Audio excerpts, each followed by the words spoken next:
అసలు మీ దృష్టిలో టీచర్ అంటే ఎవరు, ఎలా ఉండాలి అని అంటారు? నేను చాలా సార్లు ఇంటర్వ్యూలో చెప్పాను, గాడ్ క్రియేట్స్, టీచర్ రీక్రియేట్స్.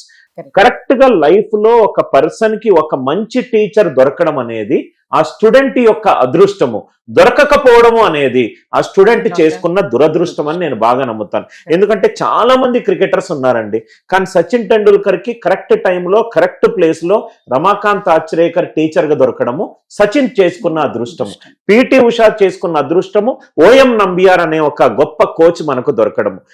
కోచ్ మనకేమిచ్చాడనేది మనము మెజర్ చేయగలుగుతాము, కానీ మనము టీచర్కి ఏమి ఇచ్చాము అనేది మెజర్ చేయలేము. అంటే ఇంటాంజిబుల్ అవుట్కమ్స్ అండి.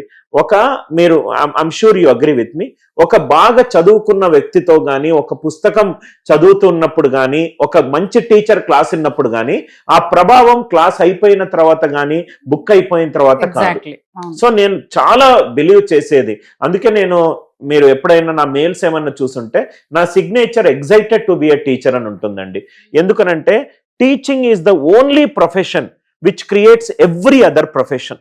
అంటే నేను ఇక్కడ మీకు ఒక చిన్న స్టోరీ రూపంలో చెప్పాలి అని అనుకుంటే, ఒక రాజు తన మంత్రితోటి మన కింగ్డమ్ లో మోస్ట్ రెస్పెక్టెడ్ పర్సన్ ఉంటే అతన్ని తీసుకురండి అని అంటే ఫస్ట్ ఒక సివిల్ ఇంజనీర్ వచ్చాడు, మీ బిల్డింగ్లన్నీ కట్టింది నేను అని అన్నాడు.